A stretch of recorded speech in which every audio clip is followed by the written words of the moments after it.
May God be praised, and let us go forward with Mary. Good and holy evening. Welcome back to our weekly Bellicose Tuesday catechesis. The title of our catechesis for tonight is The Prophetic Prediction of Monseigneur Lefebvre, 1977.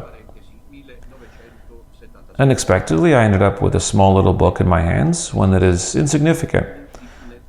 But let us say that it is a text and theme on Monseigneur Marcel Lefebvre that deals with the talk that Monseigneur Lefebvre held in Rome on June the 6th, 1977.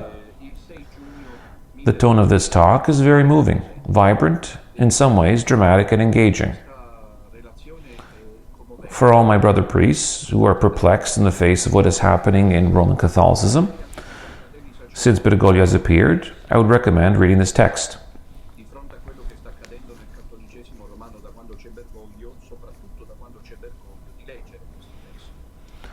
Tonight I will limit myself to read the passages that in my view are the most significant. We have 2 episodes for this, so let us go right to the text. After the usual introductions, this is what Monseigneur Marcel Lefebvre says. We can only conceive of the Roman Catholic Church as a continuity, as a tradition, as an heir to its past. We cannot comprehend a Catholic Church that breaks its bonds with its past and with its tradition. Up until now, the considerations were liturgical and doctrinal. We can say that they were not real instances, as we see happening today. I find myself, exactly because I cannot conceive of such a similar thing, I find myself in a very strange situation. We are in 1977 here. That of a suspended bishop. He received a suspension ad divinis because he founded a seminary in Switzerland, canonically and legally founded. He could do this very easily because he was a bishop. A seminary which accepted many vocations, in which 8 years from its foundation produced other seminaries in the United States, one in Canada, in England, France, Switzerland, Germany, and in Italy.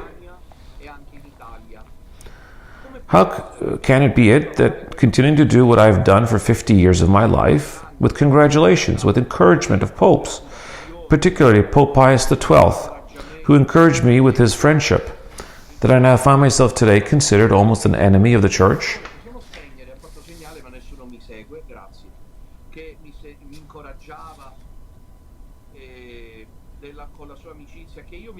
Oh, an enemy of the Church?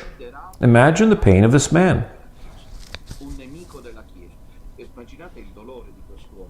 He continues to do what he has always done, and while before he had the friendship of Pope Pius XII, and now he's considered an enemy.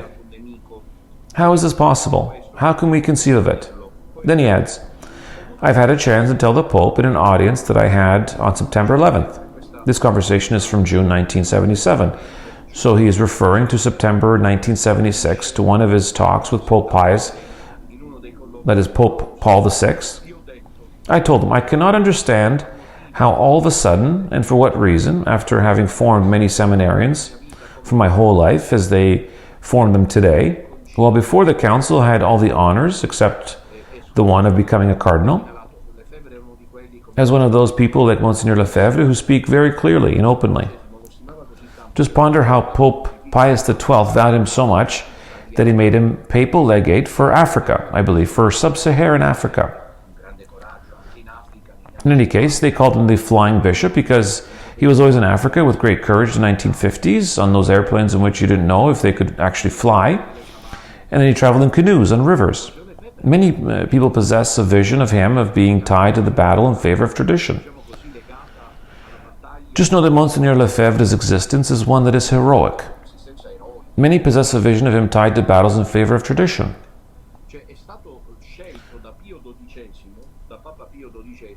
Just know that Monseigneur Lefebvre's existence is one that is heroic, even epic. In other words, he has been chosen by Pope Pius XII to be the Papal Legate or the Apostolic Nuncio for the entire African continent. And he traveled around quite a bit. He did a tremendous job, an incredible job.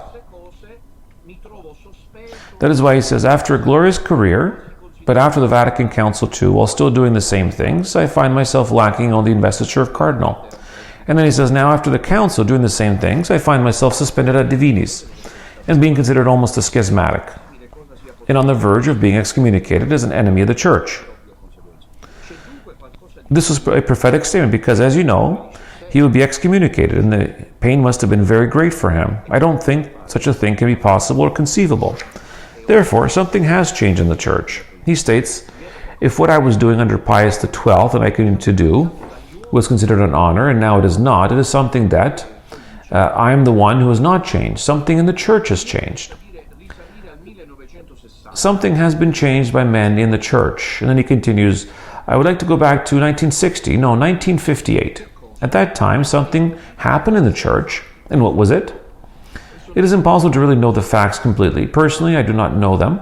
But we became aware of these changes starting in 1958 after the conclave that elected John the 23rd.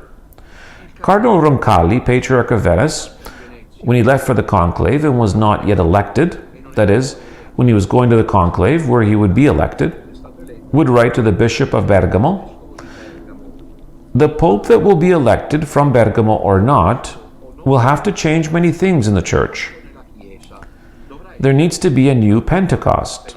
And Lefebvre adds, in his entire career, Roncalli's letter before he was elected Pope, we find the desire to change the church.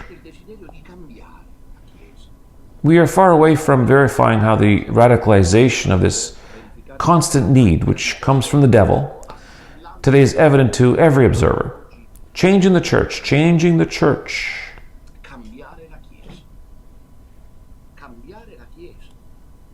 And I think, states Lefebvre, that he was the indicator of the council as the updating council. Here Lefebvre concentrates on one word, which is key, one of the key passwords, the password of the council, that is the work of updating. It is an extremely dangerous word. It can be used in a good sense. Notice the good sense that Lefebvre possesses, but it can also bring consequences that are unforeseen. To update the church, how far? In what areas does the church have to be updated? I've had the chance to have in my hands, we are in 1977, a text on the conference of Cardinal Frings. I believe he was the German Archbishop of Cologne, a conference which took place in Genoa in 1961. He states, I asked myself, why in Genova? Obviously, I believe you know the reason. It was done in general because Cardinal Siri was in Genova, correct? Siri, who in Italy was the Cardinal Archbishop, many times considered a possible papal candidate, a forceful defender of the Catholic faith in the face of this updating. In Cardinal Frig's conference, we can feel the same desire of profound change in the Church. He states that by now we should make the Catholic Church one that is more universal.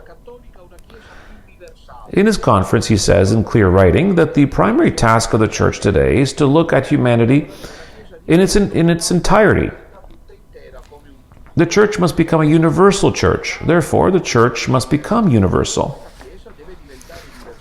You might say that universal is the translation of the term Catholic. Catholic is the Greek word. Universal is the corresponding Latin term.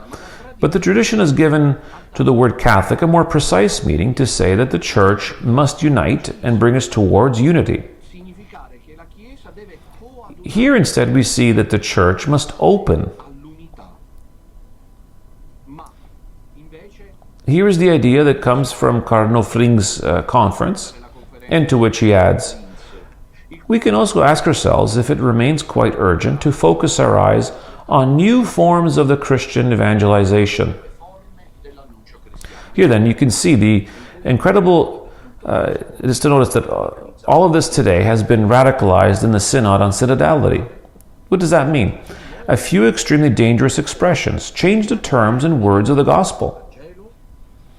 How can we change the terms and words without changing their essence? It is not possible to change the things in an indefinite way. Then he adds, I have to tell you about a small incident that happened in 1962 when I was a member of the Central and Preparatory Commission for the Council. As a pontifical legate and in Africa, Lefebvre was involved directly in the first person, in the preparatory work for the council. We would hold the meetings in the Vatican, but the last one was an extremely dramatic meeting. In the files given by the Central Commission, there were two regarding the same subject. One came from Cardinal Bea, President of the Commission on Unity, and the other came from Cardinal Ottaviani, President of the Theological Commission. Cardinal Ottaviani was the Secretary of State, I believe, or the Prefect of the Faith of the former Sant'Uffizio, if I remember correctly. When we read then, and when I read the two files myself, I said it is very strange. There are two different points of view on the same subject. Completely different. In other words, religious liberty, or the Church's attitude in the face of other religions. The files from Cardinal Bea were titled Di Libertate Religiosa, that is, with regards to religious liberty. The one from Cardinal Ottaviani, key defender of traditionalism, was titled De Tolerantia.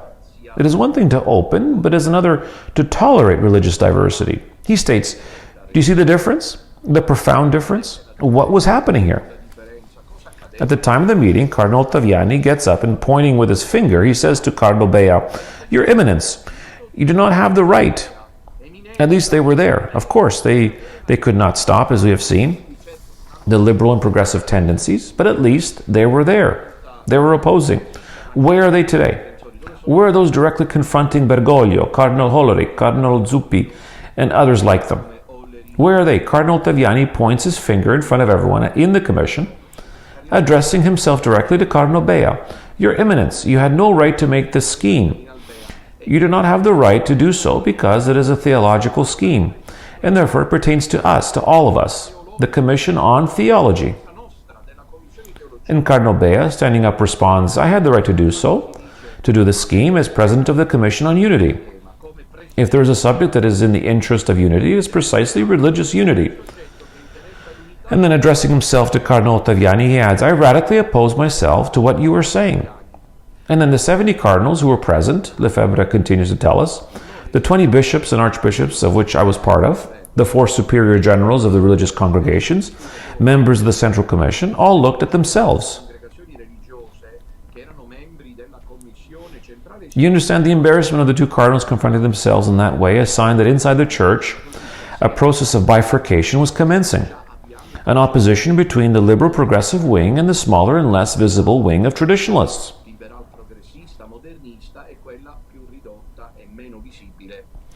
All the bishops looked at each other and asked, what will happen? Two cardinals radically against each other with regards to an important topic like that of religious liberty. And then Cardinal Ruffini stood up, the Cardinal of Palermo, and said, we are sorry. The Cardinal of Palermo was one of the true keepers of the tradition. We are very sorry, but in front of this opposition involving our two brothers on a topic that is so important, we are obliged to refer all of this to a superior authority. He meant the Pope, of course, who very often would come and preside over the meetings. But in this meeting, he was not present. Notwithstanding all of this, they went ahead to vote. It is a little what is happening today in the Synod. This morning we were commenting on the incredible and contradictory reflection, almost schizophrenic, I would say, given by Cardinal Mueller, who says they were obliged to applaud the open letter of the traditionalists to all Christians, and that they were also obligated to sign it, that he has seen the spirit of the Antichrist. But again, he was happy. He was happy to be there, and he did not find any problems with it.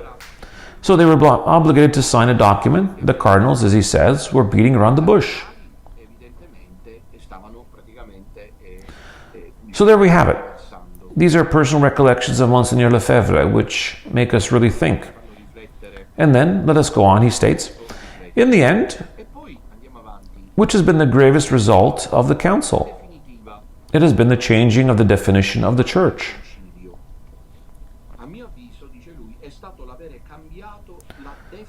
The definition of the Church has been modified.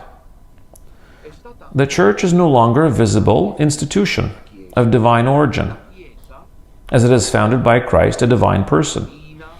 It is hierarchical. You know that this is one of the 5 questions posed to Bergoglio by 5 cardinals in the Dubbia. If we can say that the church is synodal, it is no longer hierarchical, because the hierarchy is of divine foundation, founded by our Lord Jesus Christ for the salvation of souls. No, but now the church is not founded by our Lord Jesus Christ for the salvation of souls. No, but now the church is a communion. And just look, this word communion can also mean synodality. What does this mean? What does it mean to have a church as communal? Communal with all other religions, in communion such that it will welcome all other religions? This is in 1977. At the heart of it, will the Catholic Church accept all religious groups? The acceptance of not only Christian religions that are non-Catholic, but also the non-Christian religions and even non-believers? When one thinks about the Portico of the Gentiles, about Carlo Martini, with the Agora of the non-believers, when we think about the signing of the Abu Dhabi statement between Bergoglio and the Mufti Al-Azhar, when we think about the fact that now the official thinking of the false church is that of religious syncretism, we realize how prophetic Lefebvre really was. He stated, all this is clear, but where is salvation? Where is grace? And where is our Lord Jesus Christ? If all religions are the same, where is the unique and universal salvation of our Lord Jesus Christ? As you can see, they are obvious syllogisms that cause our modern Catholicism to short circuit. Where is the cross? None of all that, says Lefebvre. It is for this that the definition of the church has changed with all its consequences.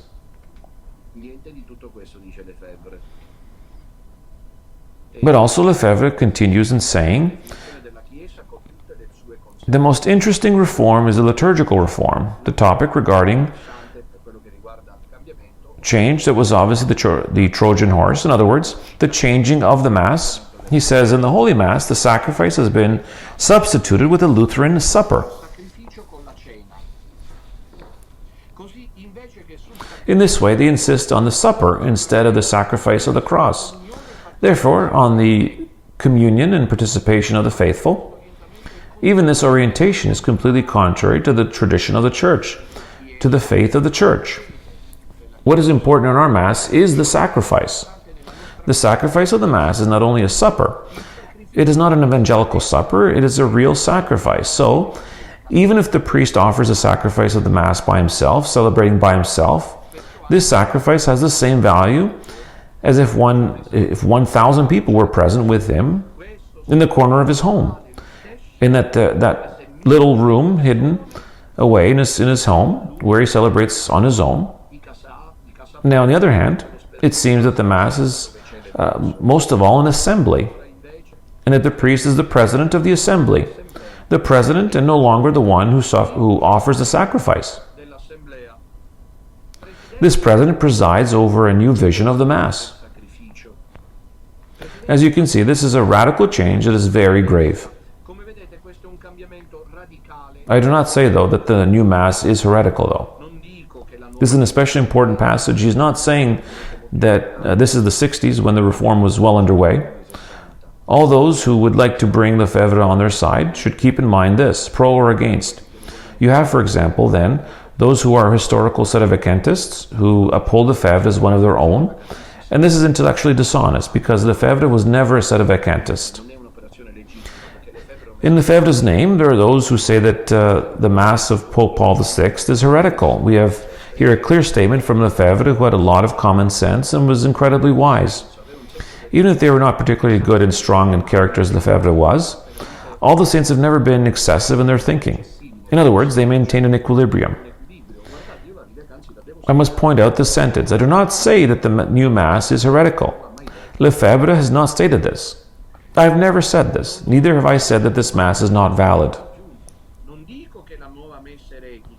It is interesting because certain extremist forces that came from him did sustain this. Should we read this? These are historical sentences that do justice to a man of God.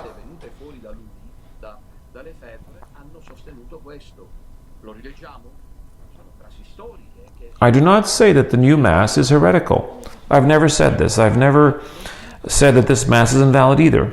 But there are always invalid masses, though, because the foundations of the church itself are changed. Therefore, in some way, poor Father Minutella, who's being eaten alive because he says that the mass is not valid, in union with Bergoglio, has a precedent. Lefebvre stated this, that there are masses that are not valid. Monsignor Lefebvre adds, I really believe that this mass is a equivocal mass, as it can be celebrated by Protestants and Catholics alike. I am deeply sorry to say this, but this is true. Protestants accept celebrating this mass. I have here a document that proves this. It is a document from the Protestants of Alsace, one of the regions of France, who have gathered, the Church of the Confession of Docbourg in Alsace. The document states, seeing the present forms of Eucharistic celebrations of the Catholic Church, and the present, the theological convergences, many obstacles that could have prevented a Protestant from participating in the Catholic celebration and Catholic Eucharist are disappearing. It seems then that today it may be possible for a Protestant to recognize in the Eucharistic Catholic celebration the supper instituted by our Lord. This is the document. It is a Protestant document which states that you can easily decide to be present at a Catholic Mass while being Protestant. I would need to read many passages of these official catecheses in France.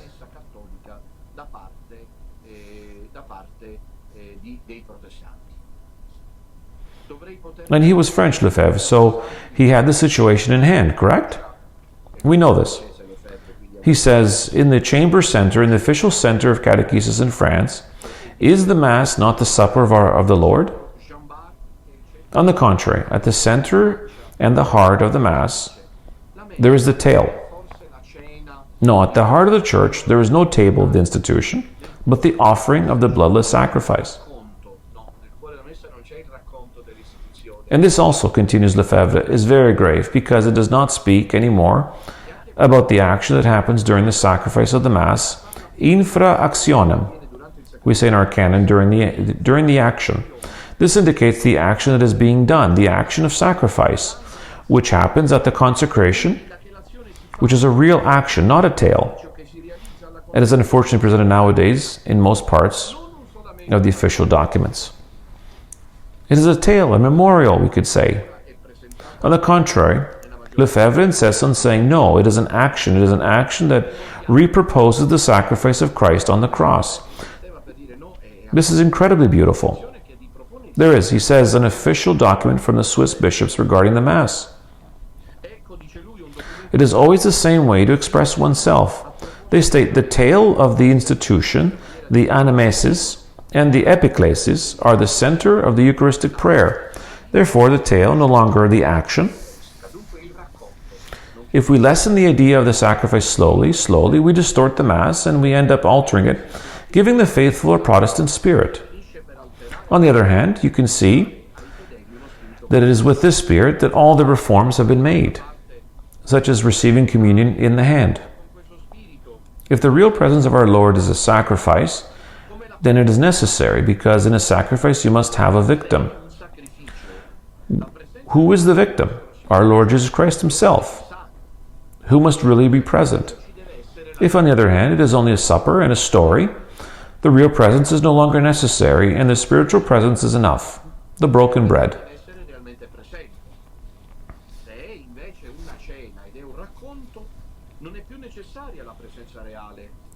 This is just, as I remember, when I protested in front of the Bishop of Palermo, the bread of friendship, the bread of union. You see then, if the Mass has only become a simple supper, we understand very clearly the communion given in the hand. That is, it is no longer a sacrifice. Therefore, there is no need for the real presence any longer. And the action is not there. It is only a tale and a memorial, a spiritual presence which you can receive in your hands, because that bread is not a real presence any longer. It represents, but is not tangible. In an analogous way, the attitude of the priest in front of the faithful. It is normal that it should be a supper, the present of the lunch. It is interesting, does not turn his back to his guests. If instead it is a sacrifice, that we are dealing with, then that sacrifice is offered to God, and the priest turns toward God, towards the cross, which is the sign of sacrifice that is being realized on the altar, and not towards the faithful. So the entire significance of the sacrifice of the Mass changes, and this is of utmost importance.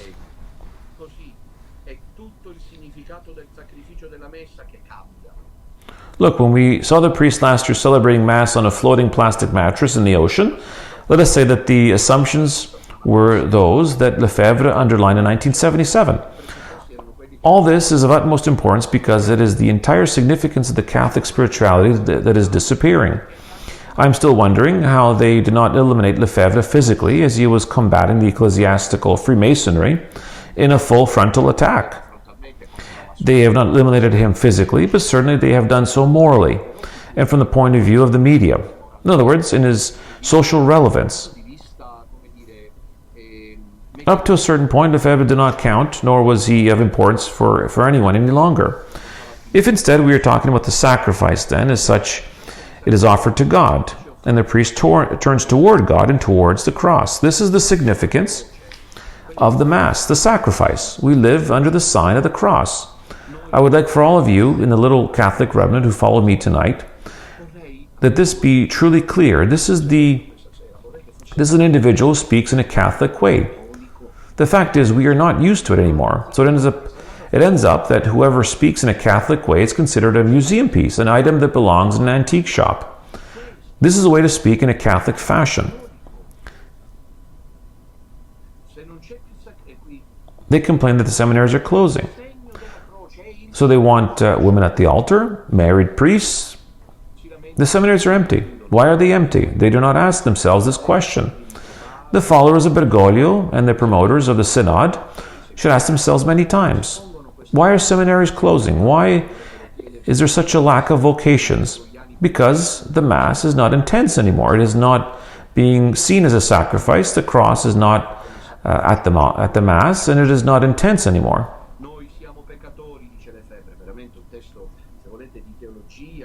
We are sinners, Lefebvre states. It really is a text of pastoral theology. But I would say it is a text, in my view, mostly of spirituality and mystical thoughts. Listen to what he says. We are sinners. We need the cross. We need the sacrifice of the blood of our Lord Jesus Christ. We need to unite to our Lord in his sacrifice. If the sacrifice is no longer there, and with this we will conclude for today, if the cross is not there, if the real presence is not there, Catholic spirituality is also missing. I would also add that there is no more theology in the entire Catholic system. If the sacrifice is not present anymore, if there is no cross or real presence, Catholic spirituality is not there, nor in the entire Catholic system. Our life does not have any meaning without the cross. In your view, why do bishops like Zuppi and others open towards euthanasia? Because today people do not find a sense in living anymore. When they become ill, they want to die. We have not spoken about the cross anymore. Lefebvre in 1977 states, if the sacrifice is not present any longer, nor the cross, we do not have a reason for living anymore. If the blood of our Lord Jesus Christ is not present, if we are not united to our Lord Jesus Christ through his blood, which is grace, supernatural grace, our actions are not worthy. We are not worthy of heaven. We are not worthy of eternal salvation. Here Lefebvre almost sounds Lutheran, but I just wanted to show you how elegant he is in his theology. It is true, we are saved by what the Apostle says, the Apostle Paul, by grace, which is the Latin expression, saved through grace, saved by grace. We have been saved by grace, not by the power of our abilities or synodal projects, nor by our will for change. Therefore, the recipe cannot change from this. We have been saved by grace, my dear children. Let us not forget it. We have been saved by grace, as Lefebvre says. Therefore, because we are sinners, because we need the cross, we need the sacrifice of the cross, because we need redemption.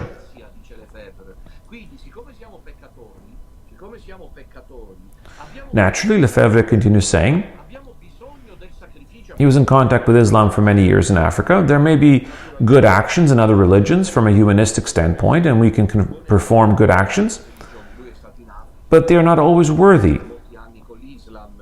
Please pay attention. Every one of us can perform good actions, but none of our actions are worthy in the absolute. Our actions are not worthy and are not salvific.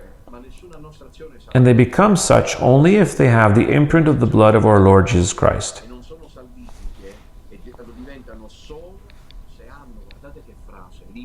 Well, I believe we can end here for tonight. As you have seen, we have just had a sample of Monsignor Lefebvre. Naturally, there are other things we can talk about, but I think we will delve into them next Tuesday with the grace of God. I would like to continue analyzing this text, and I suggest you get it for yourselves. It can be found on the internet. We're talking about the talk given by Monsignor Lefebvre in Rome on June 16, 1977, from the Fraternity of St. Pius X, entitled The Church After the Council. Yes, it is a programmatic, vibrant, and moving text, one that is very intense. I would conclude by saying this: we are saved by grace. Therefore, having rediscovered the traditional Mass, it ties us in a surprising way to Pope Benedict XVI. It was he who allowed us to rediscover, as the Pope, the treasure that is the traditional Mass, and therefore we are on the right path. Just to make a point, it is not the case that Father Minutello, who celebrated the new Mass, went back to the traditional Mass and invented everything himself and became a traditionalist. He followed what the Pope allowed and believed. It is not by chance that the false church has put up huge obstacles along the way against those that want to celebrate the traditional Mass. Monsignor Lefebvre had a clear perspective and understood things from afar off. The Mass is the sacrifice of Christ. If the sacrificial aspect is taken away, the whole structure falls apart. And here is the bizarre extravagance of this false church. Let's thank our Lord that we've had, in times when no one else was talking about it, we had this prophetic voice, not at all sedevacantist, that wanted to pinpoint how things were, and we still to this day walk on the basis of this testimony that Monsignor Lefebvre has given us. May God be praised, and let's go forward with Mary.